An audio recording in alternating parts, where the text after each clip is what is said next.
السلام علیکم 7th class بیٹا آج ہم اسلامیات لازمی میں سے لیسن نمبر 5 رسول اللہ صلی اللہ علیہ وآلہ وسلم کی تعلیمی سرگرمیاں پڑھیں گے۔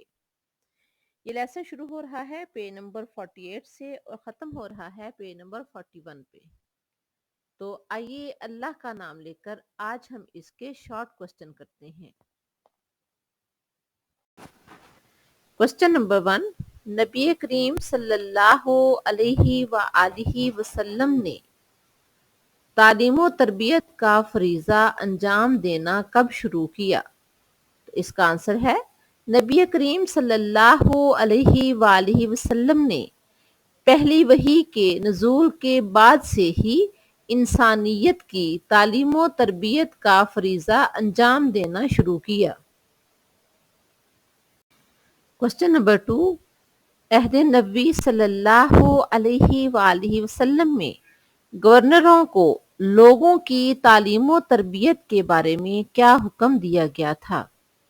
تو آنسر ہے عہد نبوی میں گورنروں کو لوگوں کی تعلیم و تربیت کے بارے میں حکم دیا گیا تھا کہ وہ اپنے صوبوں کی تعلیمی ضرورتوں کو پورا کریں، یعنی پیارے پیغمبر صلی اللہ علیہ وآلہ وسلم نے تمام صوبوں میں جو گورنر مقرر کیے تھے ان سے کہا کہ لوگوں کی تعلیمی ضرورتوں کے لیے جتنا ممکن ہو ان کو سہولتیں فراہم کریں اور ان کی ضرورتوں کو پورا کریں۔ کوسچن نمبر 3، درسگاہ صفا کہاں قائم کی گئی؟ درسگاہ ہوتا ہے پڑھنے کی جگہ۔ درسگاہ صفا مدینہ منورہ میں مسجد نبوی صلی اللہ علیہ وآلہ وسلم کے ساتھ قائم کی گئی تھی۔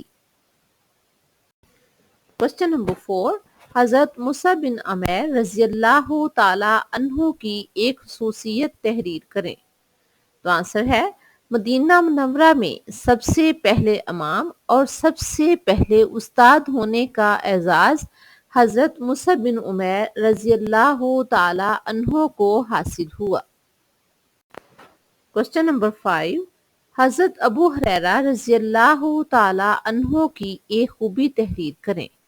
تو آنسر ہے حضرت ابو ہریرہ رضی اللہ تعالی عنہ کی سب سے اہم خوبی یہ ہے کہ وہ آپ صلی اللہ علیہ وآلہ وسلم کی سب سے زیادہ احادیث کے راوی ہیں، یعنی پیارے پیغمبر صلی اللہ علیہ وآلہ وسلم کی سب سے زیادہ احادیث روایت کی ہیں حضرت ابو ہریرہ رضی اللہ تعالی عنہ نے۔